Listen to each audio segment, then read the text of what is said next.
Dans cette édition, nous irons au Sénégal où s'est ouvert aujourd'hui le 15e sommet de l'OIF. Plusieurs chefs d'État, dont le président ivoirien, prennent part à ce sommet et devront trouver un successeur au Sénégalais Abdou Diouf. Qui succédera donc à Abdou Diouf, secrétaire général sortant de l'OIF. En tout cas, c'est le suspense total à Dakar. 5 candidats, dont une femme, sont en course pour succéder au Sénégalais qui a passé 11 années à la tête de l'OIF. Et ce revirement de situation en Égypte, pas d'accusation, pas de condamnation pour Hosni Moubarak. Le tribunal l'a blanchi aujourd'hui.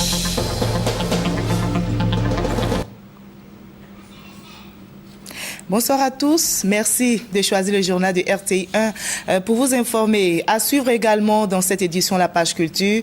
Notre invité est Assalfo que nous recevrons dans quelques instants.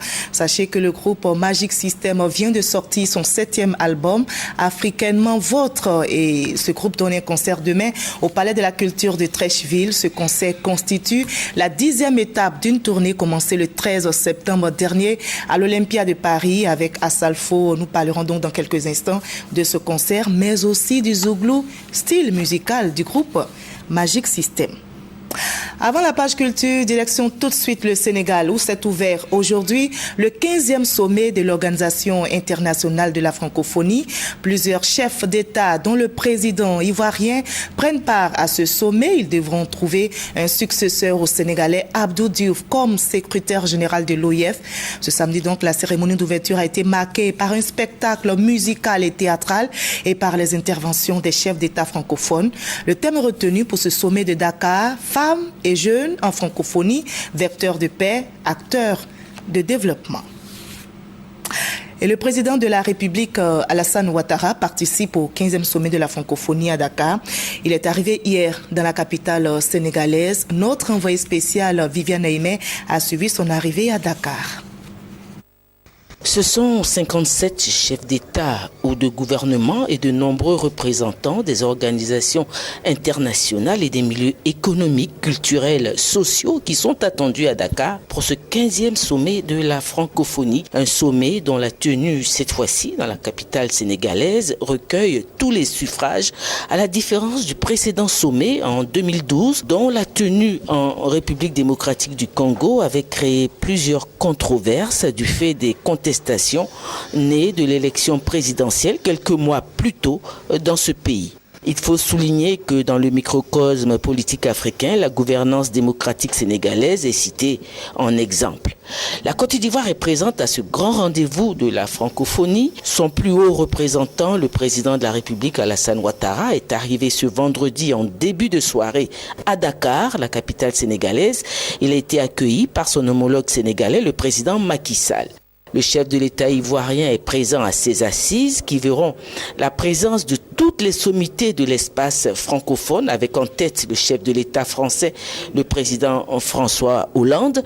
Assises qui verront aussi l'élection du successeur du secrétaire général sortant de la francophonie, le président Abdou Diouf. Le chef de l'État ivoirien, le président Alassane Ouattara, fera une intervention à l'ouverture de ce 15e sommet et ce samedi.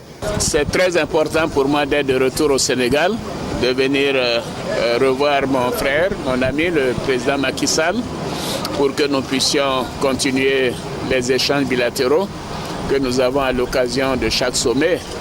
Et vous savez, au Sénégal, je suis chez moi. Donc, merci, Président, pour votre accueil. Voilà, donc je suis heureux d'être là. Bien évidemment, nous sommes ici cette fois-ci pour le sommet de la francophonie. C'est un sommet important pour le monde francophone. Nous représentons pratiquement le tiers des États membres des Nations Unies. Nous aurons plusieurs sujets à évoquer, pas seulement la désignation d'un nouveau secrétaire général, mais la première chose pour nous à faire, étant au Sénégal, c'est de rendre hommage au président Abdou Diouf, qui est secrétaire général de la francophonie depuis 12 ans, et donc pour lui témoigner toute notre gratitude. Et puis après, nous verrons. Sous le leadership de l'actuel chef de l'État ivoirien, la Côte d'Ivoire est en train de prendre toute sa place au sein de ce grand ensemble qu'est l'espace francophone. En effet, premier pays en Afrique de l'Ouest où la langue française est utilisée comme première langue de communication entre les populations. Sous la gouvernance du président de la République Alassane Ouattara, le rôle de locomotive sous-régionale de la Côte d'Ivoire au plan économique se trouve réaffirmé et au plan politique, le pays a renoué avec la stabilité politique et le respect du jeu démocratique, autant de facteurs qui constituent des atouts indéniables au sein de l'espace francophone. Voilà cette question qui succédera à Abdou Diouf, secrétaire général sortant de l'OIF. En tout cas, c'est le suspense total à Dakar. 5 candidats, dont une femme, sont en course pour succéder au Sénégalais Abdou Diouf qui a passé 11 années à la tête de l'Organisation internationale de la francophonie. Reportage de notre envoyé spécial à Dakar, Gabriel Zani.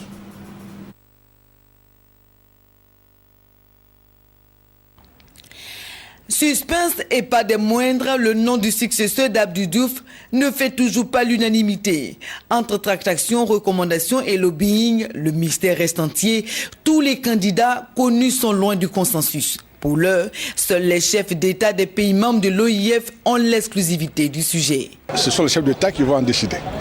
Ce ne sont pas des questions qui sont à l'ordre du jour du Conseil des ministres. Ce sont des débats qui se feront à huis clos. Les chefs d'État se retrouvent entre eux, les chefs d'État et de gouvernement se retrouvent entre eux et entre eux seuls. Qui pourra donc succéder à Abdou Diouf de par son travail à la tête de l'organisation depuis 2002 et son charisme? En lice, 5 candidats, dont 4 Africains et une Nord-Américaine. Le Burundais Pierre Buyoya, le Congolais Henri Lopez, le Mauricien Jean-Claude Lestrac, l'Équato-Guinéen Augustin Ouzé-Oufumi et la Canadienne Michael Jean. Choix difficile pour les chefs d'État. Mais un autre candidat surprise serait annoncé ces dernières heures. Il s'agit du Libanais Michel Sleiman. Libéré des contraintes présidentielles, il s'est toujours fortement engagé dans la lutte contre les violences faites aux femmes, dans la résolution des conflits en Libye et le dégel des relations franco-algériennes. Michel Sleiman, reçu récemment par François Hollande, pourrait convenir au poste de secrétaire général de l'OIF. Nous souhaitons que l'œuvre du président Abdou Diouf soit poursuivie. Il laisse un grand héritage. Il a fait de la francophonie une organisation responsable, enviée et respectable en raison de son bilan. Nous sommes à ce 15e sommet pour aussi célébrer, saluer le président Abdou Diouf, qui a passé 12 ans à la tête de cette organisation. Entre hommage à Abdou Diouf et consultations secrètes, l'ombre de sa personnalité plane sur l'OIF et le suspense reste entier. Mais il faut trouver l'homme ou la femme qu'il faut à ce poste, car à 79 ans, Abdou Diouf réclame son retrait. Il veut se consacrer désormais à sa famille pendant ses vieux jours. Et la réponse sera connue demain 30 novembre. La Côte d'Ivoire, membre de l'OIF, accueille les Jeux de la francophonie en 2017. La direction générale du comité national de ces Jeux est à Dakar pour faire la promotion de l'événement. Zorobi Balo Epifane veut relever le défi de la mobilisation et de la participation des athlètes et des pays francophones. On retrouve notre envoyé spécial, Gabriel Zani. Le plus grand événement sportif et culturel de la francophonie dédié à la jeunesse se tiendra du 21 au 30 juillet 2017 à Abidjan, la capitale ivoirienne. Mais déjà à Dakar, au Sénégal, Epifane Zorobi Balo, le directeur général du comité national des Jeux de la francophonie, annonce les couleurs de l'événement et le pari de l'organisation. La Côte d'Ivoire va mobiliser, y compris dans la phase d'organisation, l'UEMOA, la CEDEAO, l'ensemble de l'Afrique qui va se donner rendez-vous et qui va donner rendez-vous à la famille francophone en 2017. C'est également ça qui justifie notre présence ici parce que les Jeux vont être accueillis par la Côte d'Ivoire. Atteindre au moins 4000 athlètes et 77 pays participants comparativement à l'édition de 2013 tenue à Nice en France qui avait accueilli moins de 3000 athlètes et moins d'une cinquantaine de pays, tel est son souhait. Nous sommes donc dans la phase d'élaboration des plans opérationnels et des programmes préliminaires. Et c'est à l'issue de l'élaboration de ces programmes préliminaires, de ces pré-plans, que nous aurons donc l'évaluation exhaustive de tous les besoins. Et l'ensemble des fédérations sportives, des structures culturelles de la Côte d'Ivoire sont pleinement associées donc à ce processus. Présentation PowerPoint et sur les sites de compétition et d'hébergement, l'Obéni rencontre avec la presse sénégalaise. Zorobi Balo s'inspire aussi du modèle sénégalais. Les 8e Jeux de la francophonie en Côte d'Ivoire sont placés sous le signe de la solidarité, de la diversité et de l'excellence. Une diversité au service de la solidarité et de l'excellence. Tel est le combat de la francophonie pour ses pays membres. Et notre reporter Gabrielle Zani suit pour RT1 cet événement à Dakar. Elle est en ligne à présent. Bonsoir Gabrielle. Bonsoir Marie-Laure. Alors la Côte d'Ivoire est bien représentée à ce 15e sommet de la francophonie au Sénégal. Parlez-nous de sa participation. Bien, la mobilisation ivoirienne à ce 15e sommet de la francophonie à Dakar au Sénégal a été vraiment très forte. Donc la délégation ivoirienne compte au moins 150 personnes, sans compter la délégation du chef de l'État.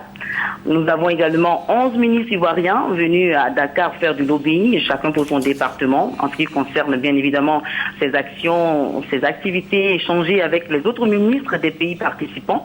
Et la participation ivoirienne s'est ressentie également dans le village de la francophonie, qui se tient au Grand Théâtre de Dakar. Alors à ce niveau, la Côte d'Ivoire tient au moins 7 stands et la cerise sur les gâteaux a été bien évidemment le concert de Magic System dédié à Abdou Diouf, un concert offert par le gouvernement via le ministère de la Culture et de la Francophonie. Cela dit, la Côte d'Ivoire est vraiment représentée à ce 15e sommet. Concernant l'organisation, le Sénégal a-t-il réussi le pari, Gabrielle ?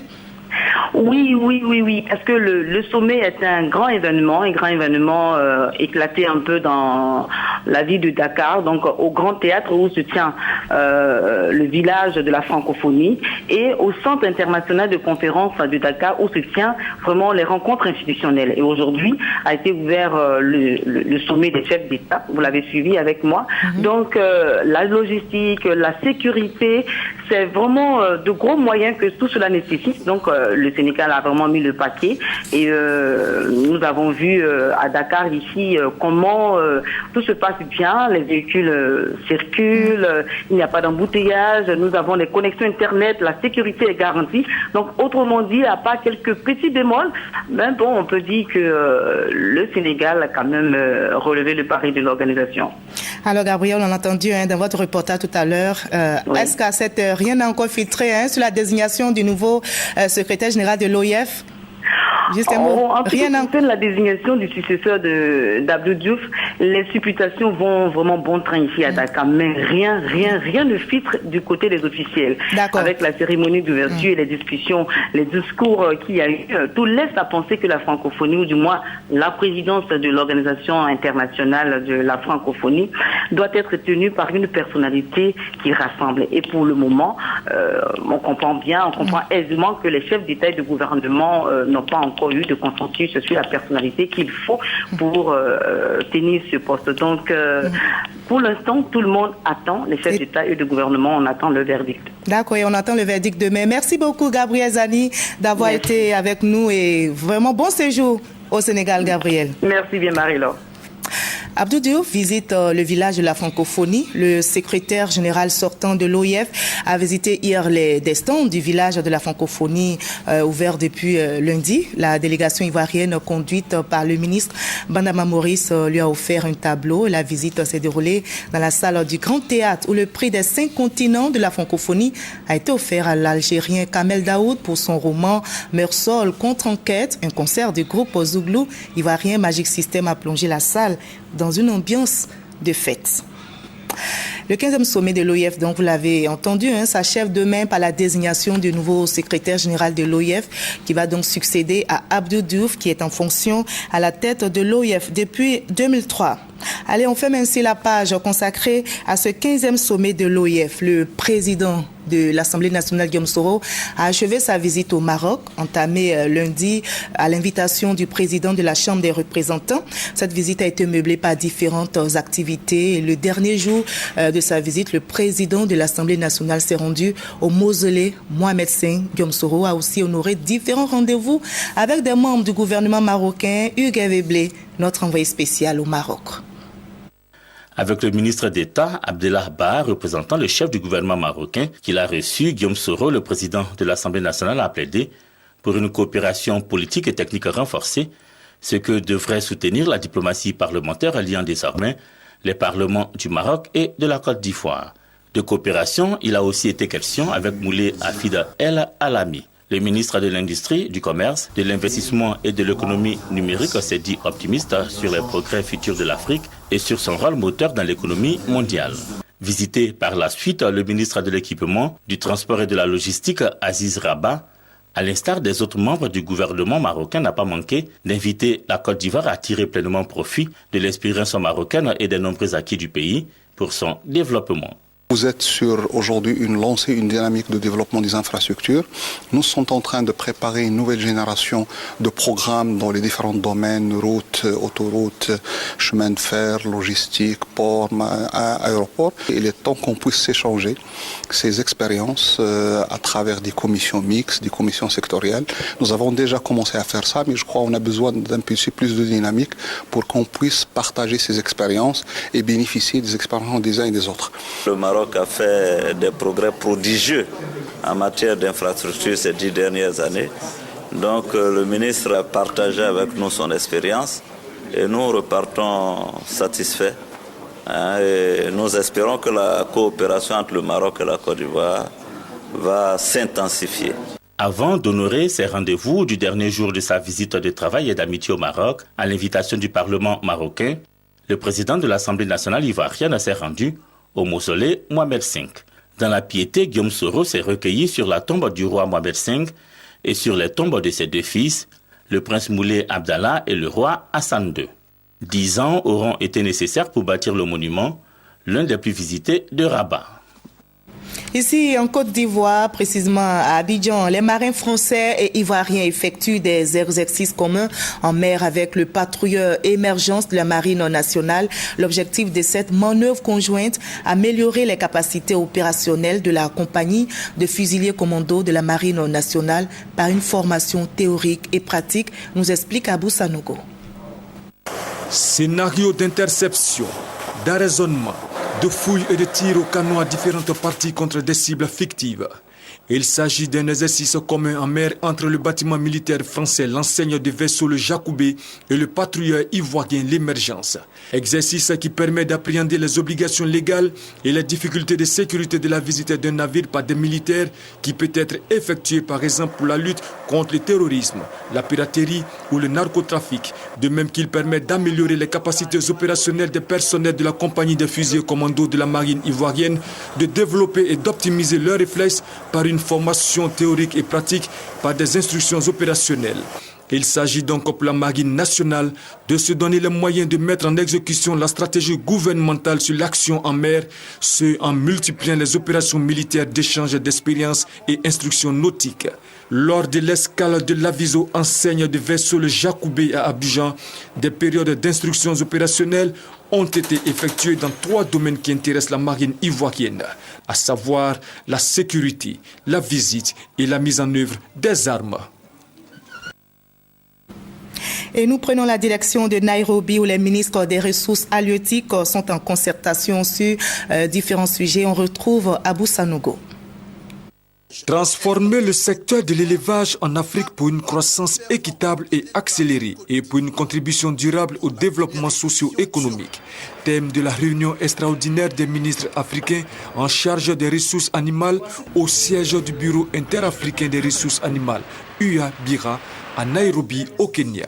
Le ministre des Ressources animales et halieutiques de Côte d'Ivoire, Kobena Kwasi Adjumani, président de la conférence des ministres de l'UA-BIRA, président des travaux de la dite réunion après son ouverture par Madame la commissaire de l'institution, a rappelé que cette rencontre fait suite à la 9e conférence tenue à Abidjan en avril 2013 et qui a recommandé l'élaboration d'une stratégie pour le développement du secteur de l'élevage, afin de fournir la base de l'intégration de l'élevage dans les plans d'investissement agricole. Pour lui, cette stratégie devra à terme assurer la coordination des actions afin que le secteur contribue de façon significative à la sécurité alimentaire. La mise en œuvre de cette importante stratégie qui fera de l'élevage un secteur compétitif et durable en aplanissant les disparités et développer les spécificités et les échanges intra- et interrégionaux devra donc être l'affaire de tous, surtout du secteur privé, dont l'implication et l'investissement dans le domaine de l'élevage est une condition majeure de réussite de la stratégie. Au terme de leur rencontre, les ministres en charge de l'élevage ont adopté la stratégie de développement de l'élevage en Afrique. Par ailleurs, les ministres du Niger, de l'Ouganda, du Tchad, du Cameroun, du Congo, du Mali, du Ghana et de Madagascar ont, au terme de leurs échanges, invité les chefs d'État à faire du secteur de l'élevage une des priorités de leur politique afin de garantir la sécurité alimentaire et nutritionnelle des populations. 75 femmes exporteuses de fistules viennent de recevoir des kits. L'ONG Yeki qui a offert ces kits à ces femmes veut les amener à se prendre en charge en menant des activités génératrices de revenus. Thérèse Tapeyoboué nous explique. L'esplanade de la mairie de Korogo a servi de cadre à la cérémonie de remise de kits aux exporteuses de fistules. C'est une initiative de l'ONG Yeti dirigée par Salimata Nanga Coulibaly. Ces dons permettront à ces ex-fistuleuses de se réinsérer dans la vie économique et sociale de leur communauté. Elles sont au total 75 ex-porteuses de fistules à avoir reçu ces dons. Parmi elles, une jeune fille âgée de 14 ans. Elle a contracté cette maladie suite à l'excision. Aujourd'hui guérie, elle ne se cachera plus. Elle a reçu à cette occasion une machine à coudre de la main du sous-préfet de Korogo. Elle va réapprendre son métier. La fistule, c'est cette maladie pénible pour celle qui la porte. La fistule constitue chez la porteuse un blocage économique pour la simple raison que personne n'ose l'approcher pour acheter ce qu'elle vend à cause des urines qui coulent à longueur de journée et ses odeurs. Elles sont causées, entre autres, par des accouchements difficiles et prolongés sans assistance médicale, des mutilations génitales féminines, des mariages et grossesses précoces. Voilà pourquoi la présidente de l'ONG Yeti a invité les femmes enceintes à fréquenter les centres de santé afin d'effectuer des visites prénatales.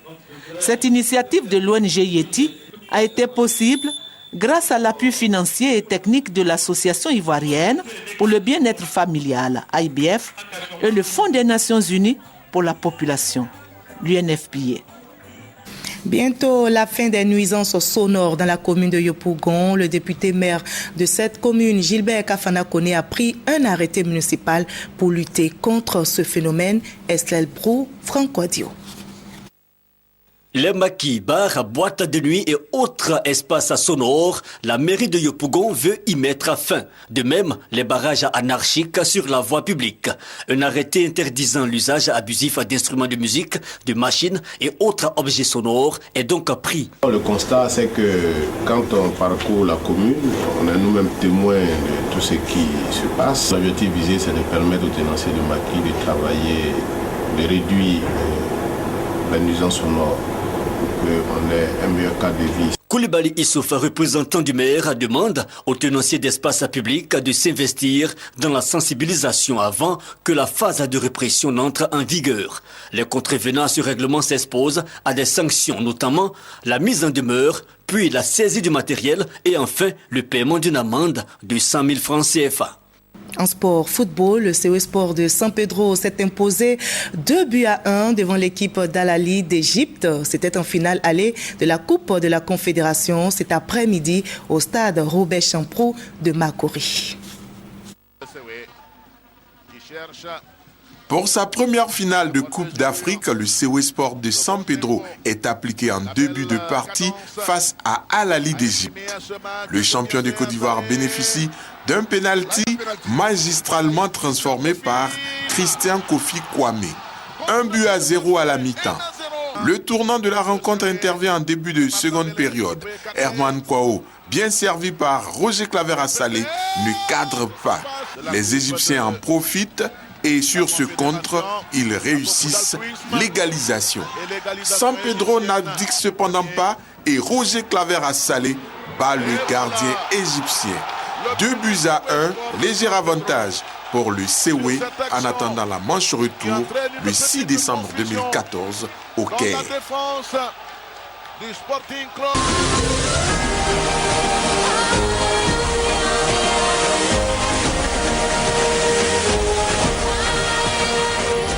Place à présent à la page culture et on ouvre cette page par le lancement du Festagni 2014 à Bangourou. La sauvegarde et la promotion du riche patrimoine du peuple Agni est l'objectif essentiel à atteindre avec l'organisation du Festagni. Sidonie Davila nous explique.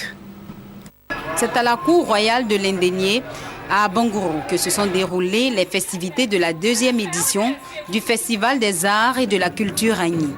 Ils sont venus de tout le pays Agni, la région du Moronou, la région du Sud Comoé, la région de l'Indénié Djuablin, pour célébrer autour de Sa Majesté Nanamboa Kwasi III, roi de l'Indénié, la splendeur de la culture Agni. Représentant le Premier ministre Daniel Kablan-Duncan, au patron de la 2e édition du Festival des Arts de la Culture Agni, le ministre Awandoli Théophile, son directeur de cabinet, a salué cette belle initiative qui rassemble le peuple Agni autour de la promotion de sa culture, fête de paix. Le ministre de la Culture et de la Francophonie, Bandaman Kwaku Maurice, a quant à lui rendu un vibrant hommage à Sa Majesté Nanamboa Kwasi III, roi de l'Indénié, pour son charisme et son rôle de catalyseur pour la construction d'une nation ivoirienne qui s'appuie sur la sagesse et la grandeur de ses rois. À Bangourou, cité royale de la paix, doit servir d'exemple dans l'édification d'une société ivoirienne où la concorde et l'harmonie doivent résider entre les différentes couches des populations. C'est pourquoi il a salué à juste titre le commissaire général du Festagni, Eric Ané, pour le choix pertinent du thème portant sur l'art oratoire. Nos traditions nous enseignent que la parole doit être source de paix. C'est pour cela que nos parents, nos chefs, nous enseignent la bonne parole. La parole gouverne le monde et nous avons besoin pour la Côte d'Ivoire émergente d'une parole qui apaise, qui édifie et qui élève les nations. L'ambassadeur du Ghana en Côte d'Ivoire, Peter Blay, et le ministre Amontano Marcel, directeur de cabinet du président de la République, Alassane Ouattara, ont rehaussé de leur présence la remise du prix du mérite de la culture Agni à de nombreux cadres qui œuvrent pour le rayonnement et la promotion du peuple Agni. La 3e édition du Festival international du film des lacs et lagunes vient de tenir sa 3e édition. Une journée a été dédiée à la femme Christelle Nda Graskando pour le reportage. Démarrée le 21 novembre dernier, la 3e édition du Festival international du film des lacs et lagunes, Festilag, poursuit toujours ses activités au grand bonheur des cinéphiles. Projection de films, ateliers et rencontres constituent l'essentiel de ce festival. L'objectif affiché est le repositionnement de l'image de la Côte d'Ivoire à travers le cinéma. L'objectif, c'est l'amour du cinéma. Comment relancer l'industrie du cinéma dans notre pays? Comment faire en sorte que le cinéma devienne un business? Comment faire en sorte que les gens qui travaillent dans le cinéma puissent vivre de leur travail? C'est pour ça que nous sommes donnés comme objectif d'aller d'abord à la conquête du public. Comme à l'accoutumée, une journée est dédiée à la femme battante, dynamique et responsable. Pour joindre l'acte à la parole, une manifestation pour commémorer la marche triomphale du pont de la Victoire en présence du maire de Bassam, partenaire du festival. Nous, femmes de Bassam, femmes de Côte d'Ivoire, femmes du monde, nous sommes réunis sur ce pont pour rappeler un peu la marche que nos mamans avaient faite pour libérer leur mari qui était détenu dans les prisons de Grand Bassam à l'époque. Donc pour nous, c'est une grande journée, c'est une journée de commémoration, aussi bien pour un clin d'œil en arrière, mais surtout pour voir l'avenir. L'avenir, cet avenir qui est aussi ouvert aux femmes. l'idée géniale qu'elle a eue aussi de consacrer une journée à l'intérieur de ce festival à la femme. C'est une initiative très bienvenue et le fait d'avoir choisi la ville de Grand Bassam à double titre, d'abord au titre de patrimoine mondial et aussi au titre du grand souvenir donc, de la marche des femmes de Grand Bassam. Chaque année qu'elle arrive, elle organise donc la journée de la femme. La 3e édition du Festilag prend fin ce samedi à l'hôtel du district d'Abidjan. Après les 5 tomes des coups de la vie qui l'ont révélé au grand public, Anzanta Ouattara, journaliste écrivaine, remet le couvert avec son premier roman intitulé Altiné, mon unique péché. L'histoire est racontée par notre reporter Laetitia Mangli. Voulu que tu aies une coépouse, que sa volonté soit faite. N'en fais pas un drame. Notre religion le permet, alors accepte-la. Voilà comme une sœur. À partir de ce moment-là, tout a changé et l'adultère s'est invité dans la vie d'Altiné. Ainsi résumé, Altiné, mon unique péché est la première œuvre romanesque d'Anzanta Ouattara.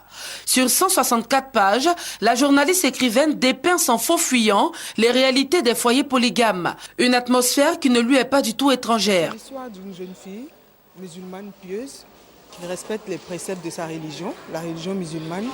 Et il s'est trouvé qu'à un moment donné de sa vie, elle a été abandonnée par son mari qui a épousé une seconde épouse.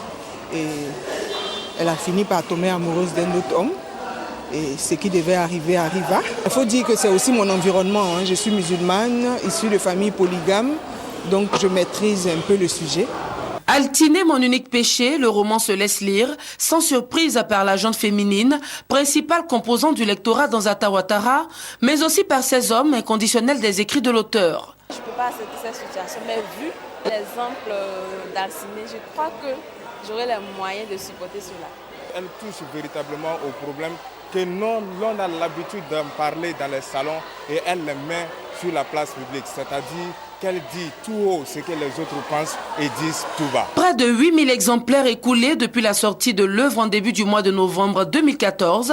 Coup d'essai, coup de maître donc pour Anzanta Ouattara. La tâche n'a toutefois pas été aisée. Aujourd'hui journaliste romancière, elle aura d'abord été déléguée médicale, responsable commerciale, avant d'être l'écrivaine d'aujourd'hui.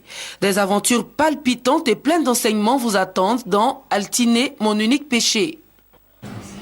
Voilà, il s'est ouvert aujourd'hui au Sénégal. Vous l'avez entendu à l'entame de ce journal, le 15e sommet de l'Organisation internationale de la francophonie. Plusieurs chefs d'État, dont le président ivoirien, prennent part à ce sommet et devront trouver un successeur au Sénégalais Abdou Diouf comme secrétaire général de l'OIF. Et l'ouverture de ce sommet a été marquée par plusieurs temps forts. Le discours du président français François Hollande qui a appelé les dirigeants au respect du jeu démocratique. Le président Alassane Ouattara est aussi intervenu. Il a rendu hommage au secrétaire général sortant de la francophonie, le Sénégalais Abdou Diouf. Nous écoutons juste un extrait de son intervention. Je voudrais à l'occasion de ces assises rendre un vibrant hommage au président Abdou Diouf, secrétaire général de la francophonie, pour son action exceptionnelle à la tête de notre organisation. D'autres l'ont dit avant moi, mais mon très cher grand frère, nul besoin de parler de vos grandes qualités, de votre humanisme, car ils font déjà partie de votre legs à l'humanité.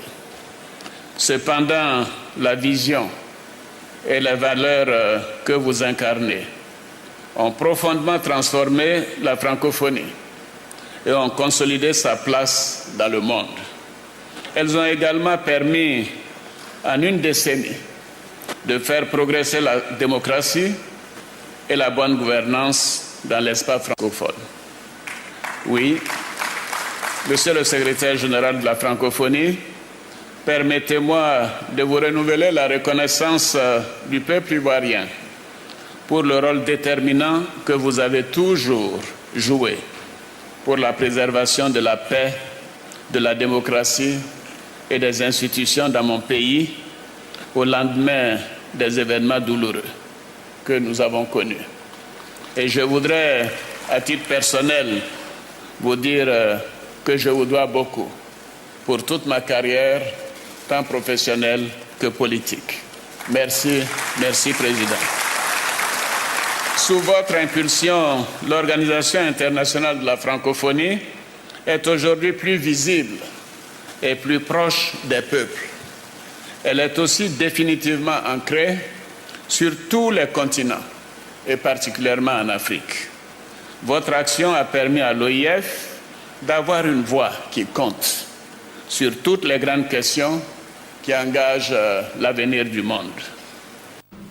Notre invité Assalfo est avec nous sur ce plateau. Bonsoir Assalfo. Bonsoir Marie-Laure. Alors, vous venez comme ça du Sénégal? Oui. Vous avez donné un concert. Exactement. L'État de Côte d'Ivoire a voulu offrir un concert à la francophonie et on a été honoré d'être appelé par le gouvernement, particulièrement par le ministère de la Culture, pour donner un grand concert hier soir à Dakar. Et vous donnez également un concert demain. Exact. Un giga concert. Un giga concert, un concert inédit. Au Palais, 9 ans.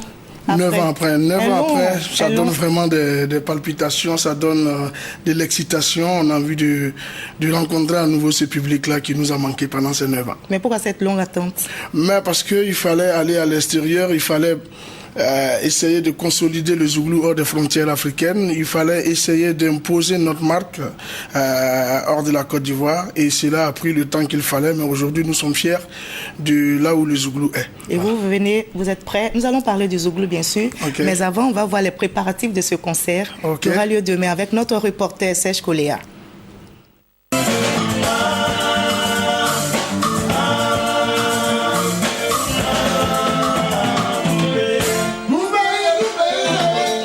Ils seront en spectacle au Palais de la Culture de Treichville ce dimanche 30 novembre. Pour ce concert inédit à Abidjan, le groupe Magic System ne veut négliger aucun détail.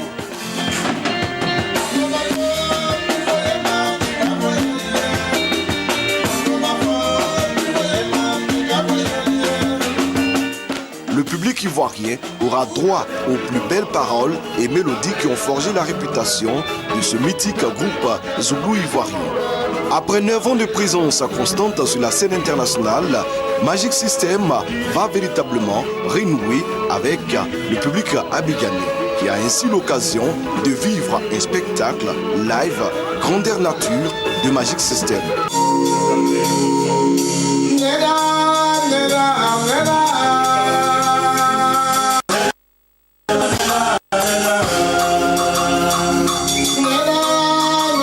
Ce dimanche 30 novembre, à 16h précise, Assalfo et ses camarades promettent enflammer le Palais de la Culture de Treichville.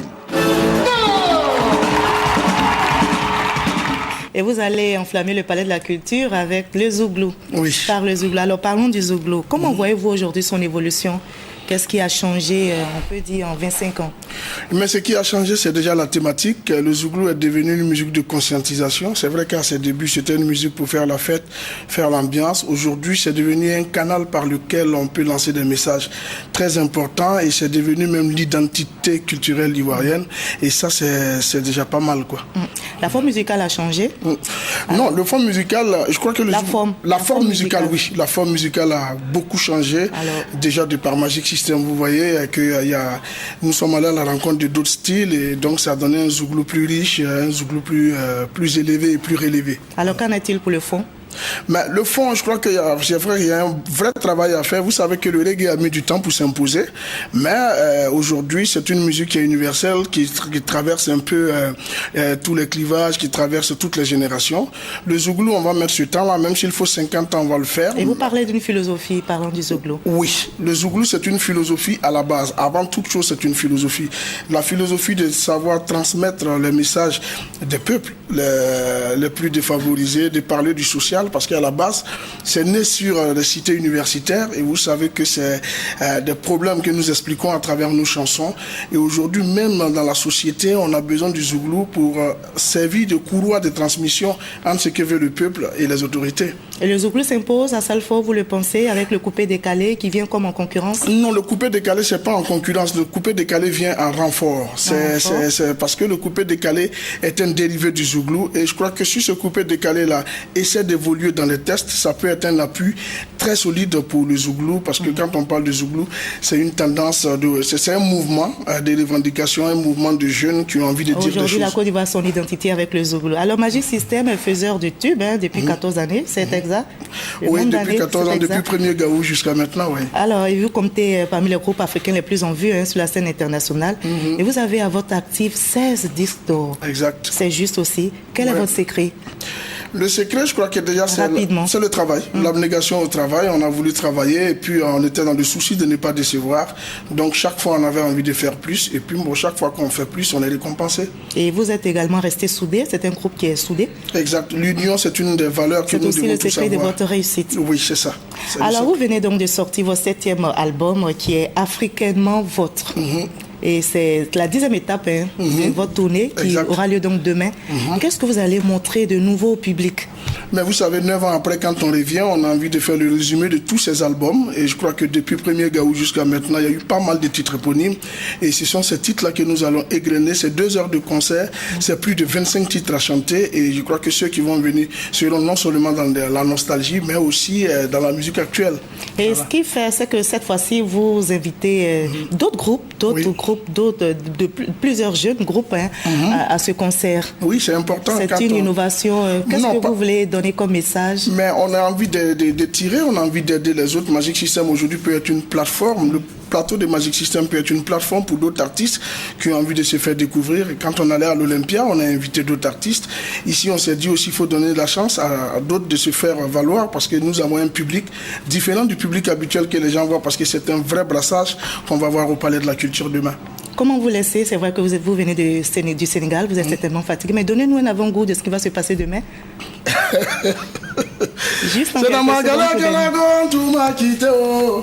C'est dans ma galère que la gomme tout m'a quitté. Quand j'avais un peu, matin, midi, soir, on était ensemble au Palais de la Culture. On vous attend là-bas, c'est pour faire le show. Et demain à 16h. Merci beaucoup à Salfo. En tout cas, merci d'avoir été avec nous sur ce plateau. Merci à vous également de nous avoir suivis. On se retrouve très bientôt pour un autre journal. Passez une très bonne soirée sur RTI1.